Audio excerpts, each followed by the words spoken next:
আরে বন্ধুগণ, আপনাদের জন্য খুব সুন্দর ভিডিও নিয়ে এসেছি। একটা বাচ্চা ছেলে তার বাড়িতে আসলো, এসে দেখতে পায় এক জোড়া চপ্পল। সেই ছেলেটা ভাবছিল এই চপ্পলগুলো তের মায়ের, আর সে ভাবছিল তের মা তো অফিস গিয়েছে, কিন্তু সেই ছেলে তার মায়ের চপ্পল তার পাপার বন্ধুর বাসের সামনে কেন? আর সে ভাবছে তার মা মিথ্যা কথা বলেছে, সে অফিস যায়নি। আরও সে ভাবছিল তের মায়ের চপ্পল 6 নম্বর, আর এই চপ্পল তার নম্বর 6। তো এই চপ্পলটাই মায়ের চপ্পল। দেখি সত্যি এই চপ্পলটা মায়ের চপ্পল। মনে হচ্ছে মা ঘরের ভিতরে আছে। দৌড়াতে দৌড়াতে তারপর কাছে ছেলেটা গেল আর তার পাপ্পাকে বলল।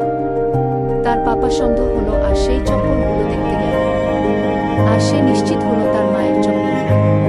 ছেলেটার পাপা 2বার ভিডিও কল দিলে ছেলেটার মা কল কেটে দেয়, আর তার ফ্রেন্ডের সামনে তার হাজবেন্ডকে বলে আমার হাজবেন্ড। কল কেটে দেওয়ার পর তার হাজবেন্ড তার ফ্রেন্ডের বাসায় যায়। সে বাসায় গিয়ে একটু ওয়েট করতে করতে তার ফ্রেন্ডের মোবাইলে কল আসে। কল আসতে দেখে ছেলেটার পাপা তার দেখে ছেলে মায়ের ফোন তার ফ্রেন্ডের কাছে বাজে, আর তার মাকে দেখে ফেলে। আমার ভিডিওটি ভালো লাগলে একটা লাইক দিয়ে চ্যানেলটাকে সাবস্ক্রাইব করে দেন।